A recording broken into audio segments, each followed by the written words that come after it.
The Flame Reaver isn't pursuing us. Could this really be some kind of divine intervention? We can't stay here for long. Lady Trinan's sentry gate is just outside the city. Let's keep moving.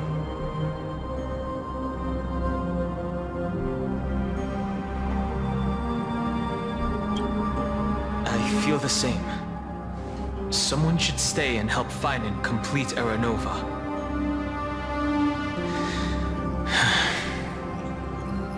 For now, let's get back in contact with the Express and plan our next move. That's the safest course of action.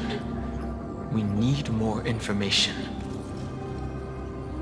On that note, I have a proposal. Who's there? I hope to convey a message to the two nameless. Mr. Screwllum? Who are you? Stand down. I order you to maintain a distance of 10 paces. It's okay, guard. This one is not our enemy. It has been a while, nameless of the Astral Express. I'm glad I arrived in time to stop that black-clad one from harming you further. So it was you.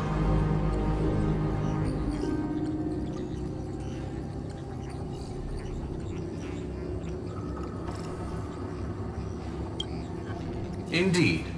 Madame Herta invited me to meet with you, Nameless. Rest assured. You two know this anti-Catharan? Does he come from the same people as Counselor Lygus? Don't worry, guard. This gentleman is an ally of the Trailblaze. Would you mind giving us a moment to speak in private? Of course. We'll wait nearby. Please, stay safe. I fully understand your situation. For now, the only thing I can do is temporarily freeze that black-clad one in place. Time is limited, so I'll keep this brief. The place where you stand, Amphoreus, is a world constructed from data and memoria, an experimental field of a certain eon. And now, this isolated sandbox world is rapidly falling into a third path. Destruction. Destruction. Conclusion. If Amphoreus continues unchecked on this course, a Lord Ravager will complete its evolution and metamorphosis, and emerge from the surging tides. The cosmos as we know it will suffer irreversible consequences.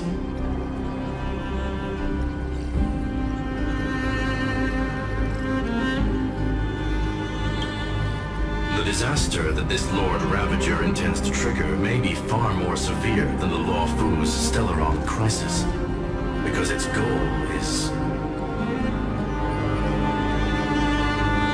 the Eon of Erudition. Putting aside the complex details of the inferences involved, I have a request to make. For one of you nameless to stay behind on Amphoreus, acting as an informant, in order to prevent the wrath of destruction from ravaging the cosmos. This world is enveloped in a firewall that defies explanation, and the flow of time here is also different from reality. Madame Herta and I can only tear open a gap and project images inside. However, the accidental crash landing of the express car notwithstanding, both of you were able to successfully land here. There must be some principle behind this we have yet to fully grasp. It will take time to uncover the reason. Before then, if one of the Nameless is willing to stay and witness the fate of this world, or to push it along when necessary, it would be of great assistance.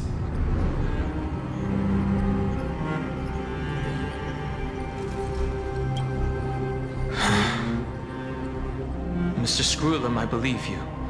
So I only have one thing I'd like to confirm with you.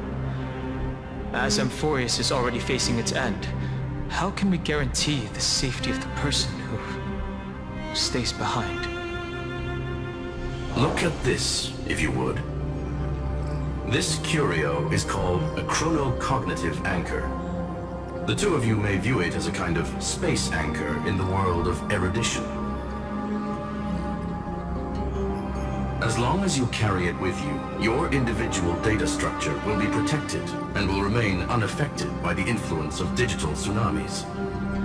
When required, it can also serve as a bridge for communications between the internal and external world. Of course, it is not curio with unlimited uses. May only be held by one person. The connection being interfered with. Decide quickly as possible. 2 final messages. 1, the Intellectron, named Lygus, possibly the primary culprit behind everything. 2, Bertha discovered a clue. Miss March has already been drawn into Amphoreus.